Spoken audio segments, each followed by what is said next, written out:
उचित लाभ इसका तू उठाता क्यों नहीं। देश अमृत पुत्र है भगवान का भूला हुआ, समझ कर कर्तव्य को बिगड़ी बनाता क्यों नहीं। समझ कर कर्तव्य को बिगड़ी बनाता क्यों नहीं।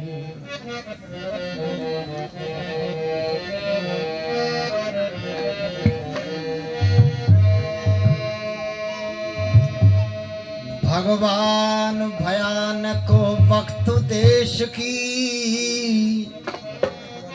तू रखवाली कर दे। डाली डाली बाग मेरे की फिर हरियाली कर दे। डाली डाली बाग मेरे की फिर हरियाली कर दे। भगवान भयानक वक्त देश की तू रखवाली कर दे। डाली डाली बाग मेरे की फिर हरियाली कर दे।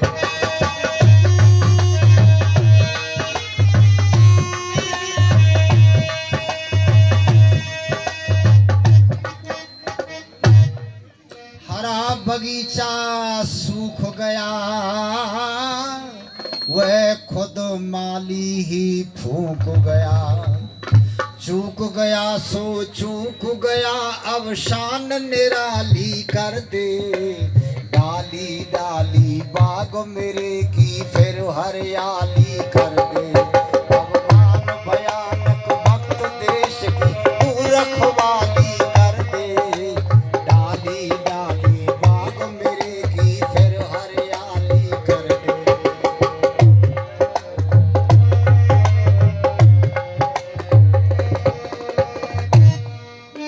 दुनिया काफी जिनके बल से पहाड़ हिले थे विंध्याचल से। वह सूरजमल प्रताप धवल से बाग के माली कर दे। डाली डाली इस गुलशन की फिर हरियाली देश की रखवाली। डाली डाली बाग मेरे की फिर हरियाली कर दे। डाली डाली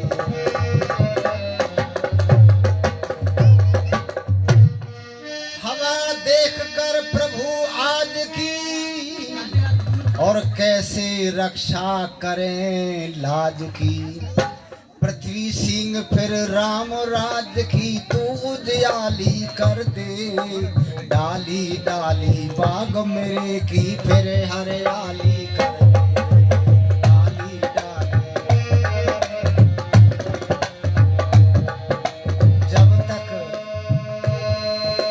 जब तक आर्य समाजों का विस्तार ना होगा, तब तक इस भारत का बेड़ा पार ना होगा।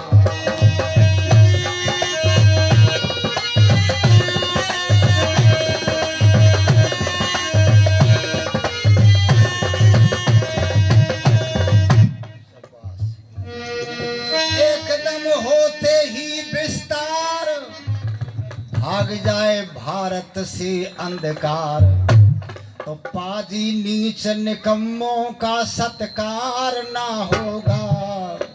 पाजी नीच निकम्मों का सत्कार ना होगा। विधवाओं की संग में अत्याचार ना होगा। आर्य समाजों का विस्तार ना होगा, तब तक आर्य समाजों का विस्तार ना होगा। तब तक इस भारत का बेड़ा पार ना होगा।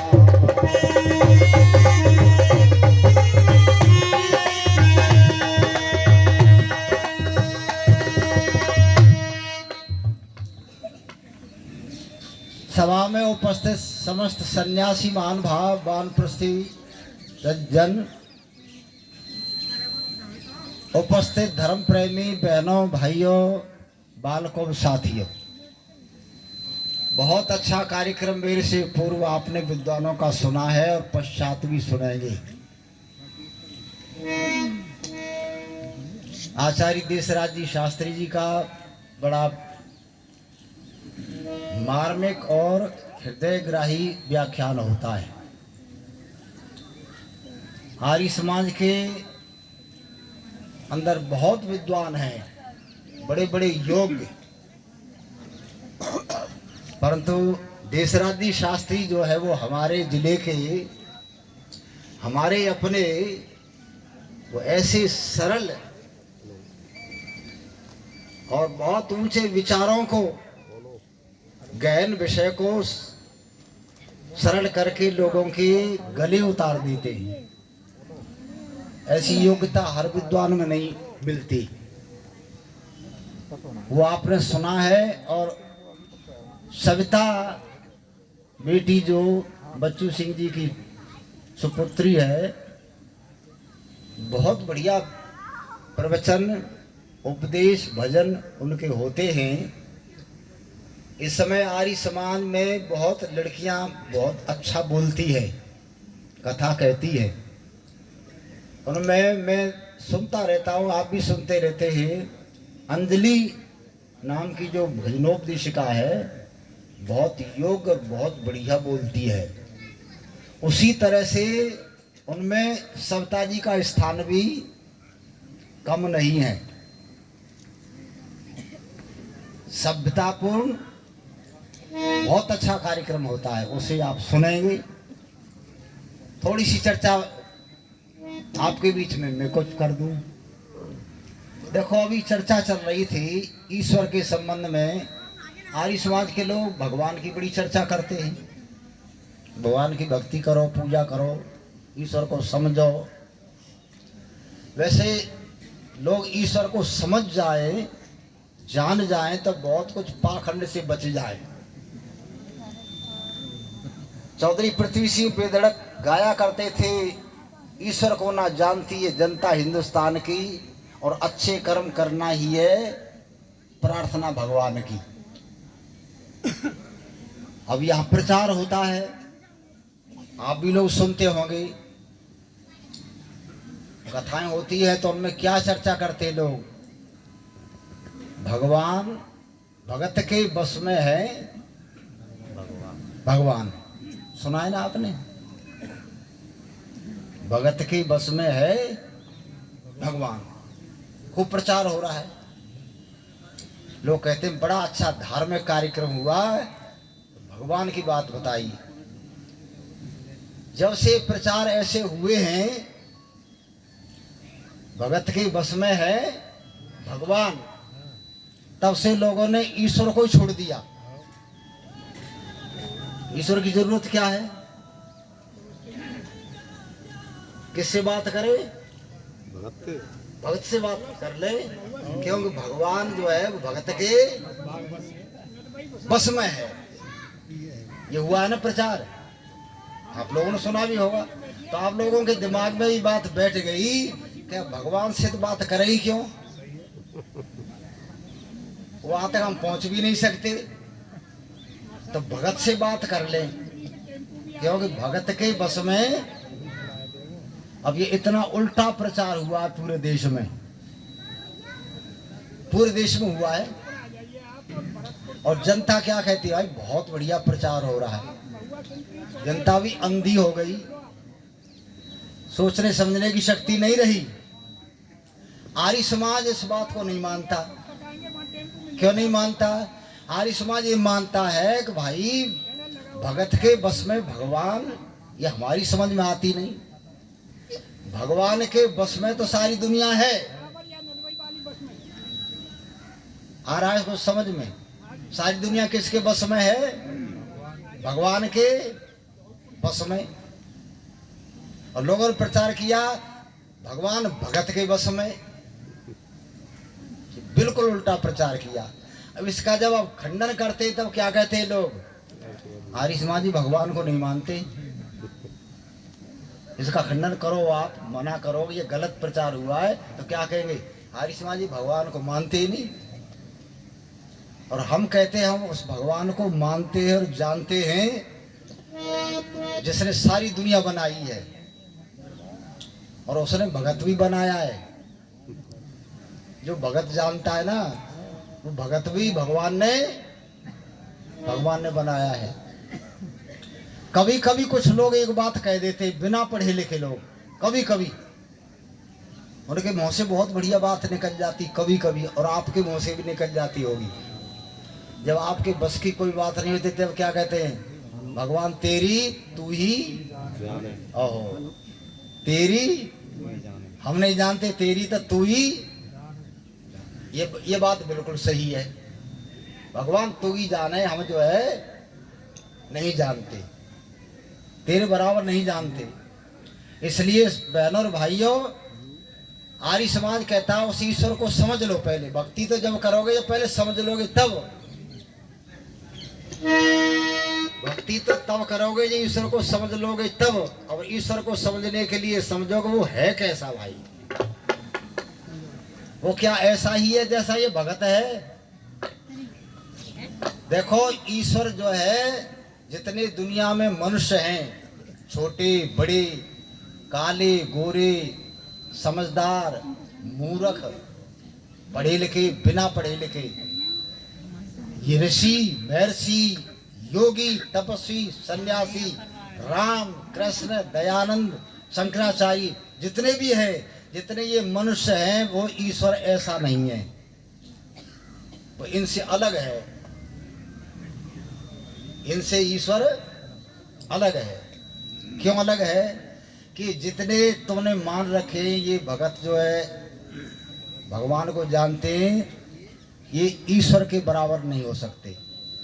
ईश्वर तो एक अलग चीज है। आप कहेंगे वो अलग चीज क्या है, कैसी है, वो क्या करता है? एक बहुत पुराना गीत सुना दूं, आप समझ में आ जाएगा।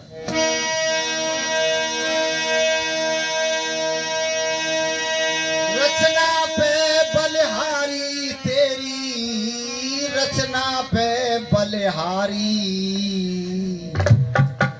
भगवान तुम्हारी रचना पे बलिहारी, भगवान तुम्हारी रचना पे बलिहारी, ईश्वर तेरी रचना पे बलिहारी।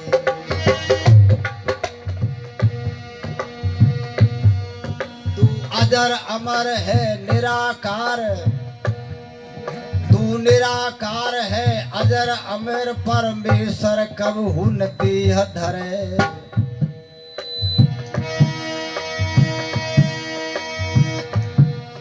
तू अजर अमर अज निराकार, परमेश्वर कब हुन देह धरे। बिन हाथ पैर के दुनिया में कितने अद्भुत कर्म करे, हर जगह पे भगवान वास तेरा, महाप्रलय तो भी न मरे। तू पिता सभी है पुत्र तेरे, भोजन दे सबका पेट भरे। डर जिसे तेरा वो निडर हुआ, दुनिया से बिल्कुल भी न डरे। सुख निधान जग फुल बगिया का, अलख निरंजन मन मन रंजन, ऋषियों के हितकारी, भगवान तुम्हारी रचना है बलिहारी, भगवान तुम्हारी रचना है बलिहारी, ईश्वर तेरी रचना है बलिहारी।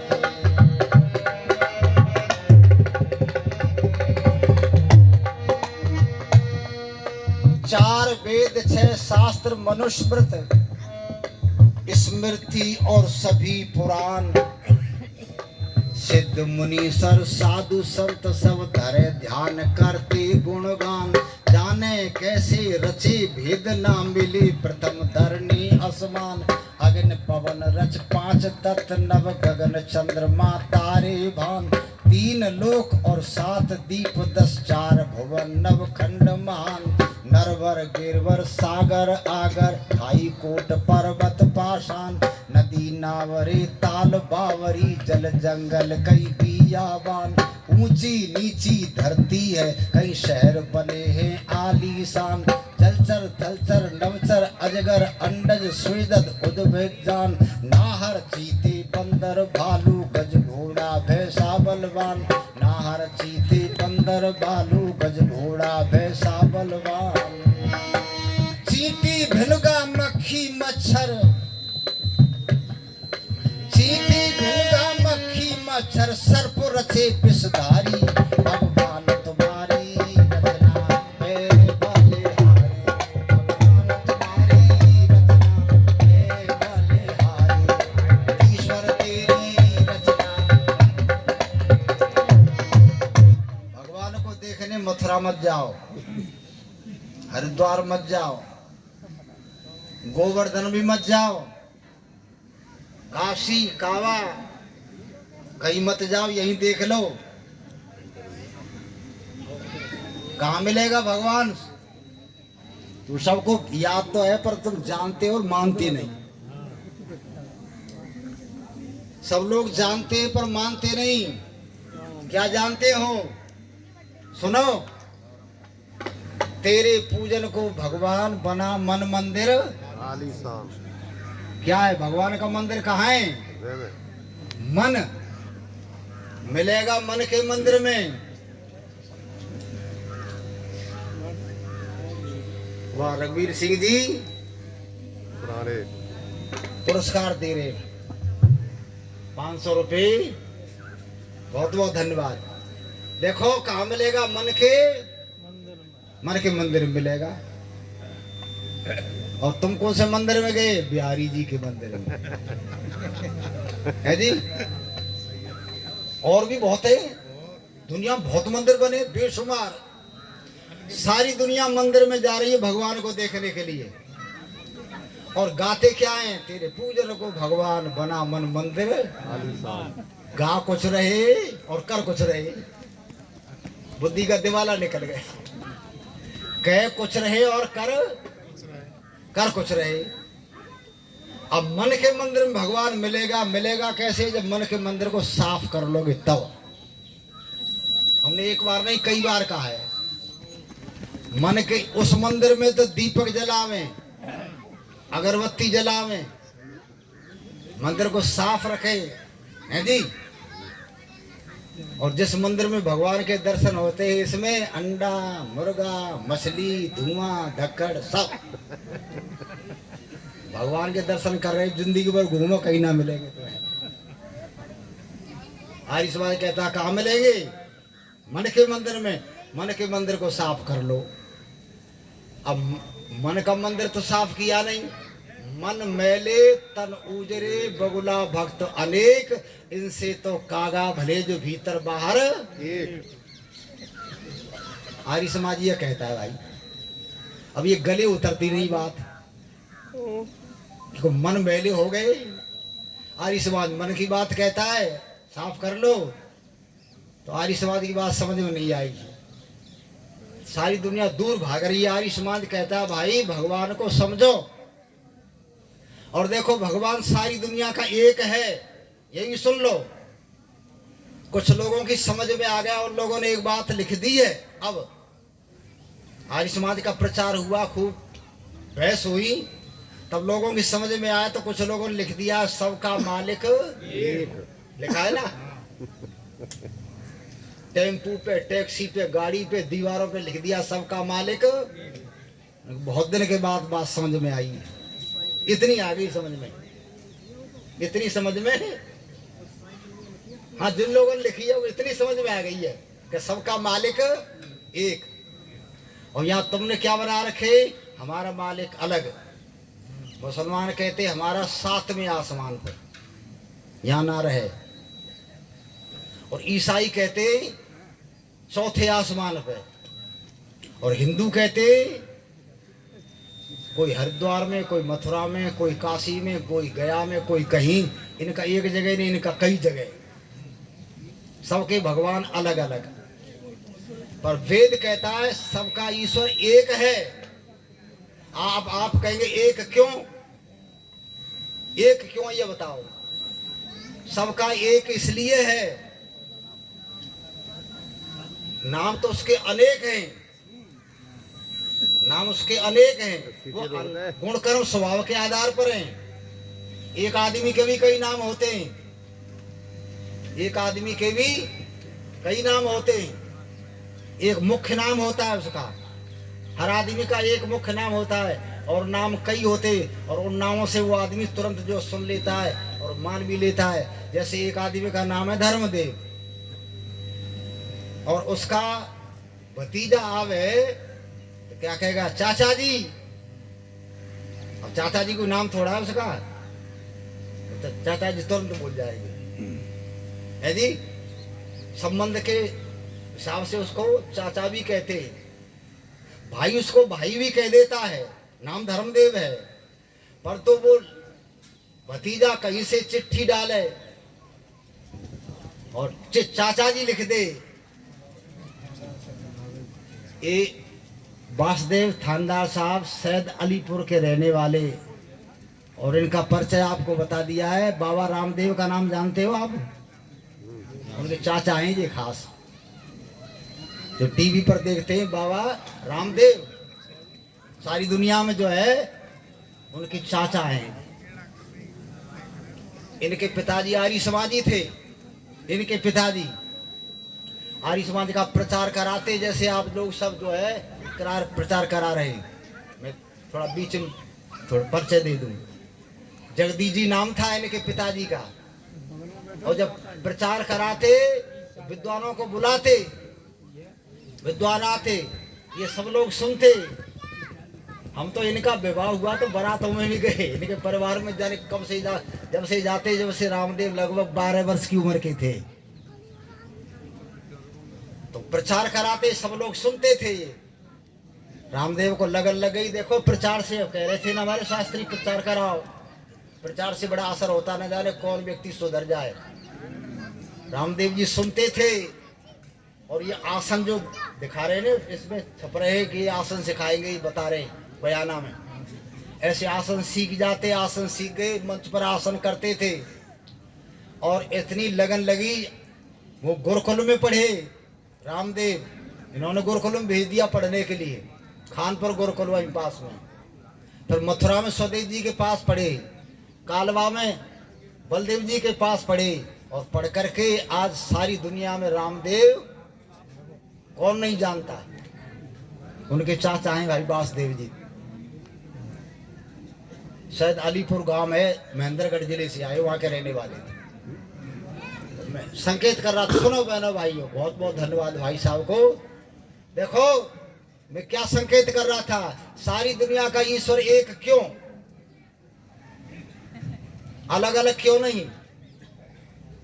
इसलिए सुनो, जर्मन, जापान, फ्रांस, अरब, यूनान, लंदन, इटली, सारी दुनिया के लोग,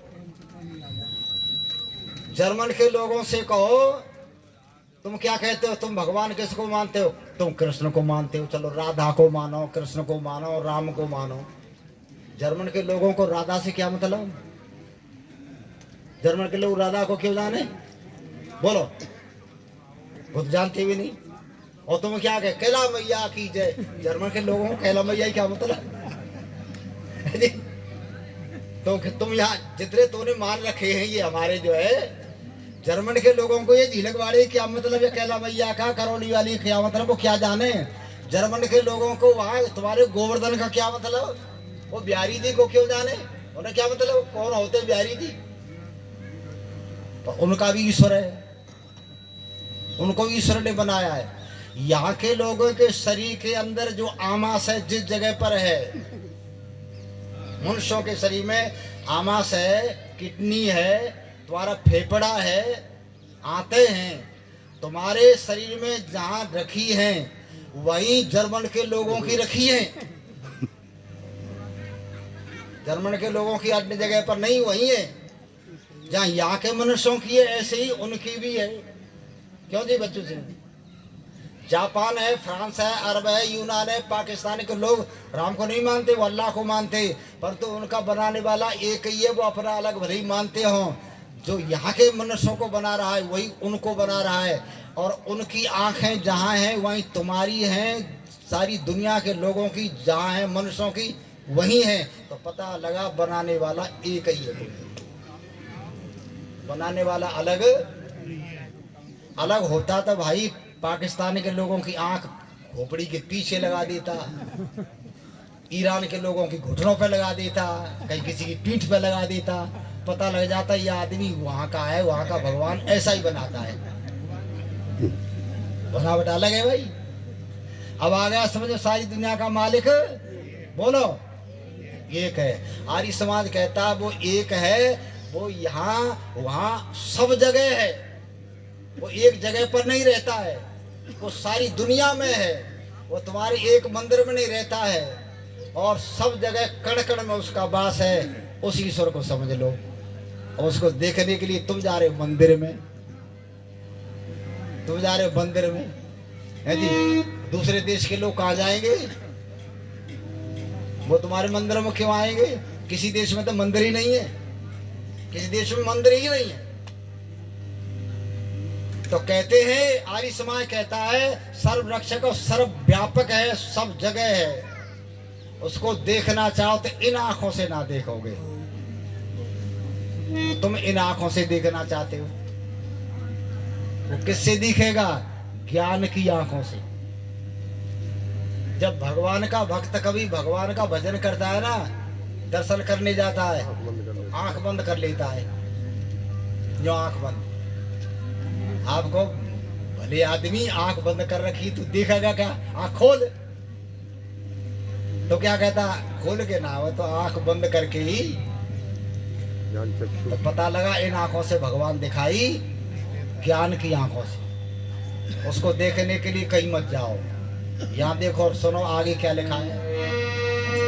तेरी जादूगरी, तेरी कारीगरी, तेरे सितम हुनर पे बलिहारी, कई ऊंचे टीले चमक रहे, कई गहरी है खाई भारी, धूप बने कई ताल भरे, कई फूल रही फुलवारी, पेड़ों की लहक फूलों की महक, कई बागों की शोभा प्यारी, फल फूल पात डाली टहरी, सबकी कतरन है न्यारी, कई जंगल है कई बस्ती है, कई जंगल है कई बस्ती है, कई उजड़ है कई है झारी, कई बड़ी रड़क कई साफ सड़क, कई दौड़ रही मोटर लारी, रंग बिरंगे फूलों की, रंग बिरंगे फूलों की शोभा सुंदर प्यारी, भगवान तुम्हारी रचना पे बलिहारी, भगवान तुम्हारी रचना पे बलिहारी, रचना पे बलिहारी, तेरी रचना पे बलिहारी, भगवान तुम्हारी रचना पे। ईश्वर तेरी माया का पारण कोई पाता है। क्या लिख रहा है? तेरा कोई पार, या भगत ने पार पा लिया? वो हो गया, चल किसने लिख दिया? और न सुनने वाला न कहने वाला कोई। सुन रहे जो कह रहा वो सब ठीक, क्योंकि जनता हो गई अंधी, वेद का प्रचार हुआ नहीं। वेद का प्रचार होता तो कोई व्यक्ति कहता तू गलत बोल रहा है, पर रोकने टोकने वाला नहीं।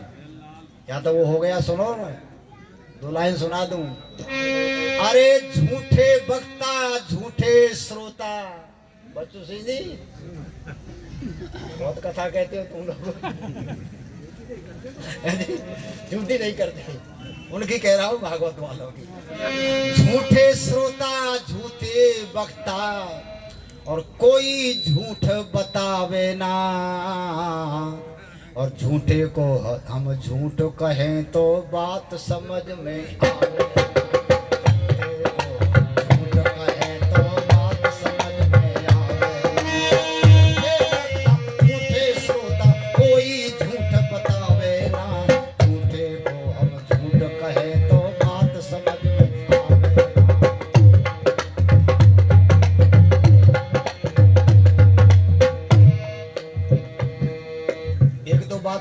आपको? कान हिलाने वाला नहीं कोई, कुछ भी कहते रहो तुम। सत्यवचन महाराज, बहुत बढ़िया। सत्यवचन महाराज। सब सुन लिया, बोलो सत्य वचन वो वृंदावन बिहारी लाल की। राधे राधे। अब वो क्या क्या झूठ कहता है, सुनो तुमको भागवत सुनाऊं तुमको, 2 लाइनें सुन लो भागवत की। भागवत में लिखा है, सुनाते ही लोग, जनता सुनती रहती है। एक राजा हुआ था प्यारे भाइयों, उसके संतान नहीं थे। रानियां कही थी, संतान हुई नहीं। राजा का नाम क्या था? युवनाश। अब ये भागवत सुनो तुम, राजा का नाम क्या है? युवनाश। रानी कई, संतान एक भी नहीं। राजा को चिंता कि संतान कैसे हो। राजा गया ऋषि के पास, महाराज कोई उपाय बताओ संतान हो जाए। तो ऋषि ने कहा भाई यज्ञ करो, संतान के लिए यज्ञ करो। तो कैसी यज्ञ? संतान के लिए पुत्रष्टि यज्ञ करो। राजा ने कहा वो कैसी होती है? ऋषि कहते हम बताओ में। तो महाराज कर दो, संतान हो जाए। तो ऋषि ने संतान के लिए राजा से यज्ञ करवाया। किस राजा का नाम क्या था? योगनाश। राजा ने यज्ञ रचाया, रानियां बैठी, यज्ञ चलता रहा। कई दिन तक यज्ञ चला पुत्र के लिए।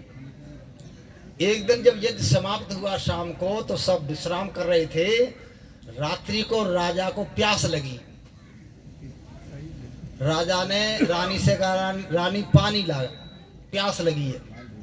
अब रात में रानी पानी लेने कहा जाए, वो यज्ञ पर कलश रखा था ना, कलश, उस कलश में से पानी ले आई और राजा को पानी, युवराज को पानी पिला दिया। जब राजा ने पानी पी लिया तो थोड़ी देर के बाद राजा कहने लगा रानी गड़बड़ हो गई कुछ। तो क्या हो गई? तो मेरा तो पेट कुछ बढ़ने लग गया। तो क्यों? तो जब से पानी पिया तब से। पानी कहाँ से लाई तू? तो हवन कुंड से। तो मेरा तो पेट बढ़ता जा रहा है।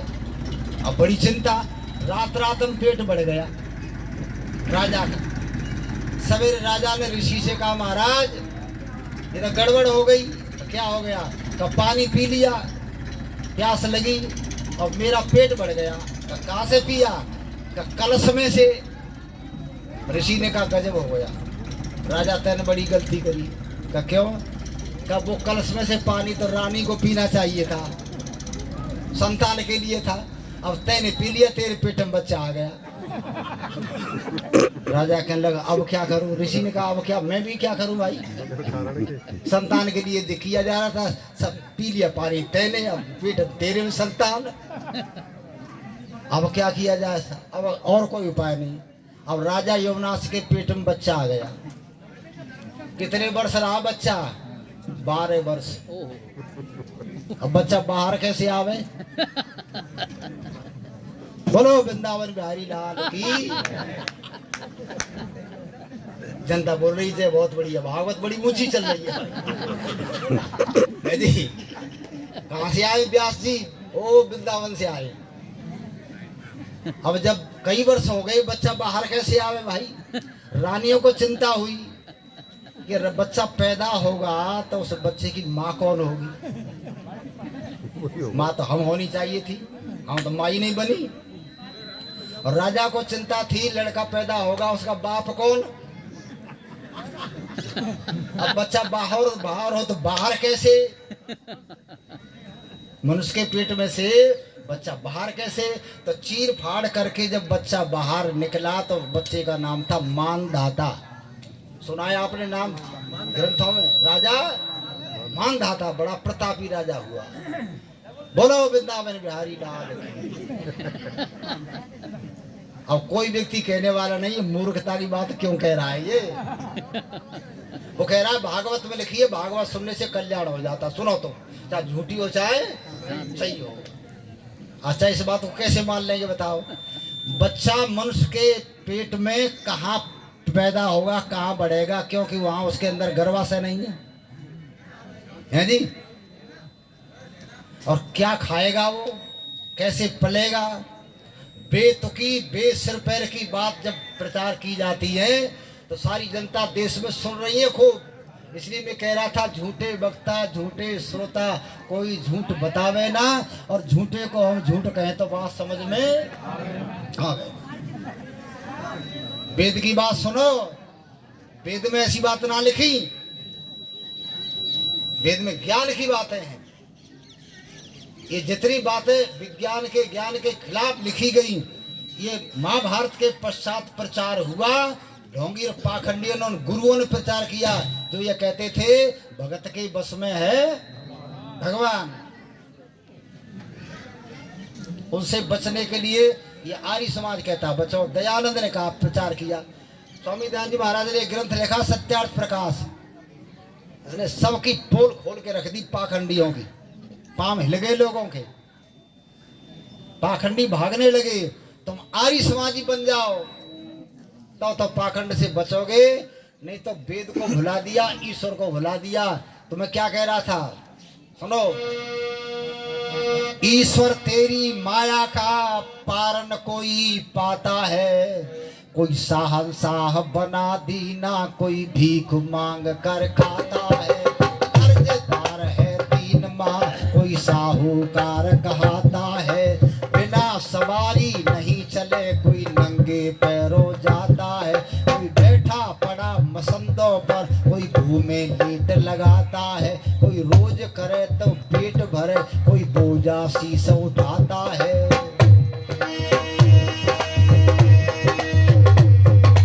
ईश्वर तेरी माया का पार न कोई पाता है, शाहंशाह बना दीना, कोई भीख मांग कर खाता है। कर्जदार है 3 माह, कोई साहूकार कहाता है। बिना सवारी नहीं चले, कोई नंगे पैरों जाता है। कोई बैठा पड़ा पसंदों पर, कोई घूम लेट लगाता है। कोई लेता है, कोई देता है, कोई मौन रहे, कोई गाता है। कोई कहीं पे रुदन मचावे, कोई कहीं पे रुदन मचावे, कोई हंसे दे तारी। भगवान तुम्हारी रचना है बोले,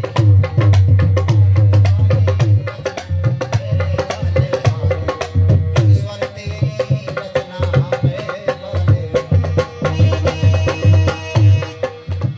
सुनो, कोई वक्त गुजारे चौड़े में, कई सुंदर बड़े मकान बने। बात न करो। कोई वक्त गुजारे चौड़े में, कई सुंदर बड़े मकान बने। कोई भीगे सिर की जोड़ा में, कई तंबू आलीशान तले। हलवा पूड़ी रोज खाए और किसी को पैदा नहीं चले। ना मिले किसी को नीर वक्त पर, किसी की दोनों छाक चले। वो किसी की खातिर सभी जगह, किसी की खातिर सभी दे। कोई जहाँ जाए तारार ठने, कोई दिन अकेला घूम रहा, कहीं किसी के साथी बहुत बने। बैठा फूटी बाखर में, कई महल बने दुखने तिकने। कोई तरसे गैया बकरी को, कहीं घूम रहे गजराज घने। कोई नार पूत बिन तरसे, कोई नार पूत बिन तरसे। कोई जन जन हारी रे, भगवान तुम्हारी।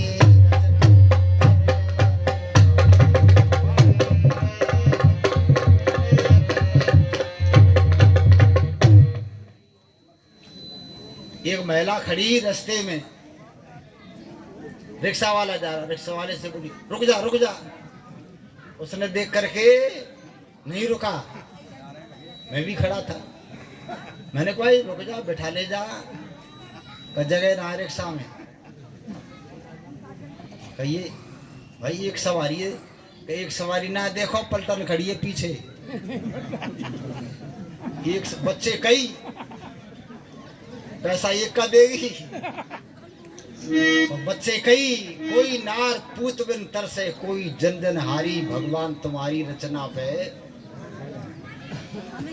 आर्य समाज क्या कहता है, ईश्वर को समझ लो भाई। देखो कोई ज्यादा कठिन नहीं, बहुत सरल है। ईश्वर को समझना कोई कठिन नहीं, बहुत सरल है। यदि दिमाग से बुद्धि से सोचें, गौर करें, तो पता लग जाएगा कि भाई ईश्वर तो ये है, और जिनको हम मान रहे हैं ये ईश्वर नहीं, ये ढोंगी है, पाखंडी है, ये हमको ठग रहे हैं। वेद क्या कहता है, सर्व व्यापक है, सब जगह सारी दुनिया की रचना कर रहा है। और देखो उसके सामने पेश किसी की खाती नहीं, उसके सामने पेश किसी की खाती नहीं। बड़े बड़े बलवानों के बल जो है उसके सामने थक गए। इसलिए बहनों और भाइयों सुनो, आगे एक दो लाइन और सुना दूं आप। कोई चुल्लू जल को भटक रहा, कहीं धरे बर्फ के भरे घड़े, और किसी की गर्दन नंगी है, कोई पहन रहे हैं हार जड़े।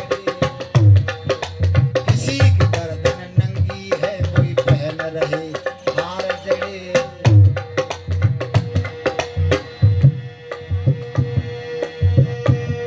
कोई चुल्लू जल को भटक रहा, कहीं धरे बर्फ के भरे घड़े, किसी की गर्दन नंगी है, कोई पहन रहे हैं हार जड़े। कोई डोले पाई पाई को, कहीं रुपया बेशुमार पड़े, कोई तरस रांग डरी काज, कहीं कंचन के कर पड़े पड़े।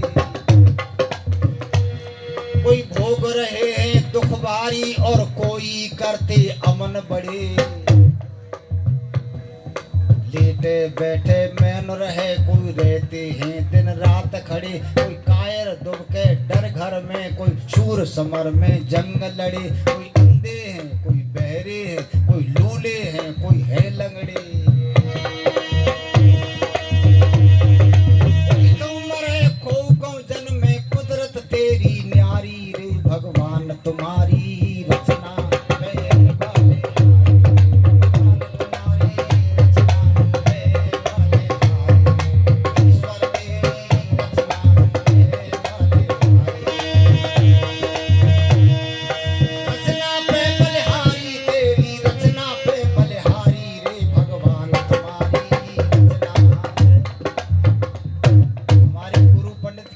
एक बात कहा करते थे, देखो भगवान की कितनी बढ़िया कारीगरी है। शरीर कितना बढ़िया बनाया, आंख नाक कान मुंह सब जहां जहां जरूरी थे वहां लगाए, कोई गलती नहीं है जी। और देखो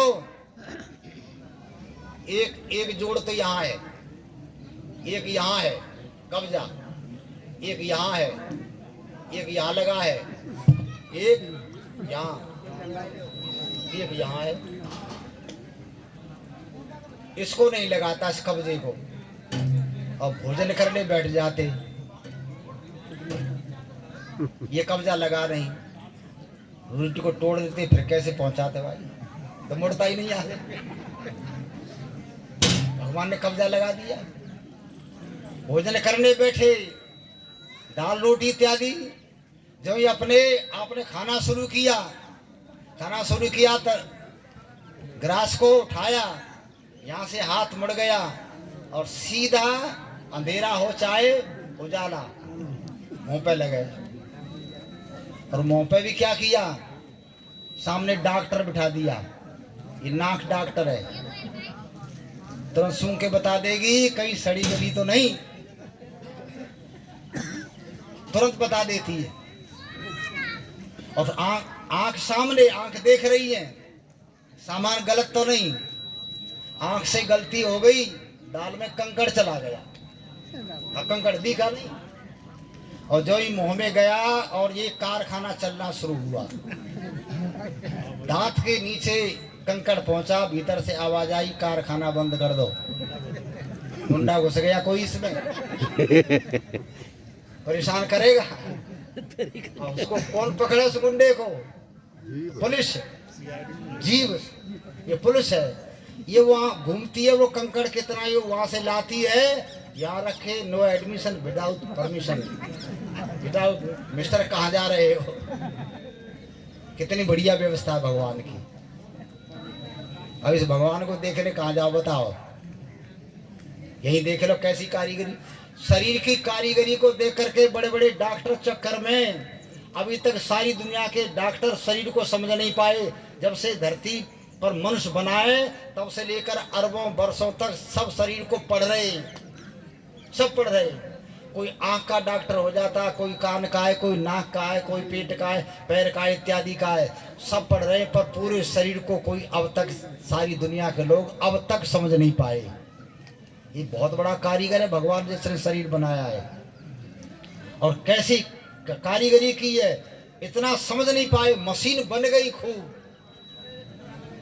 एक लड़के को रस्सी में बांध करके रेल में बिठा करके लोग ले जा रहे, आगरा की तरफ ला रहे, कानपुर की तरफ से।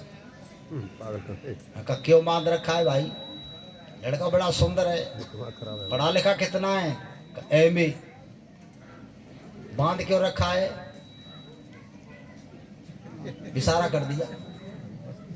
दिमाग खराब, सुंदर है, क्या खराब हो गया? लड़का तो बड़ा सुंदर है, स्वस्थ है, अंदर से कोई इसकी नस नाड़ी खराब हो गई। आगरा ले जा रहे हैं पागल खाने में। पता नहीं कितनी कितनी बारीक नसें हैं, वो अभी तक लोगों की समझ में नहीं आई। कितनी बारीक नसें, वो कहाँ खराब हो गई। खूब कर रहे, खूब मशीन से जांच की जा रही है, परंतु इस भगवान की कारीगरी को कोई व्यक्ति तभी तो कहते हैं तेरी तू ही जाने। ओ कवि ने कितना बढ़िया लिख दिया। सब जात बनाई है तुमने पर जात तुम्हारी जानी ना। भगवान की कौन सी जात है बताओ? कौन सी बिरादरी का है? किसी बिरादरी का नहीं है जी। सब जात बनाई है तुमने पर जात तुम्हारी जानी ना। और माया जो अजब तुम्हारी है सो काहू ने पहचानी।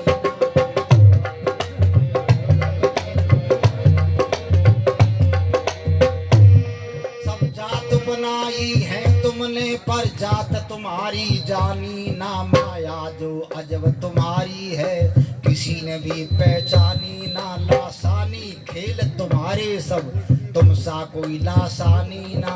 राजा बहुत हुए भाई पर तुम सा राजाओं के महाराज पर बनी कहीं राजधानी ना। जो भेद तुम्हारे पाले वे ऐसा कोई ज्ञानी ना। दानी बहुत हुए होंगे पर तुम सा कोई दानी बहुत हुए होंगे पर तुम सा कोई दानी ना। ऐसा ना कोई ऋषि मुनि जिन अपनी अपनी तानी ना। पाना था निराले की कोई है आसान कहानी ना। जब पुत्र के पीछे आप पड़े तो बाप की पार बसाई क्या। दावेदार बनो तुम ही तो लाड़ लड़ावे माई क्या। तुमसे खास लड़ाई है तो साथ निभावे भाई क्या। गर्व निपात करो तुम ही तो करे बेचारी दाई क्या। जिसको मौत रवाना की फिर उसके लिए दवाई क्या। जिसको कमजोर किया तुमने फिर उसके लिए दवाई क्या। जिसको तुमने फटकार दिया फिर उसकी कहीं सुनाई क्या।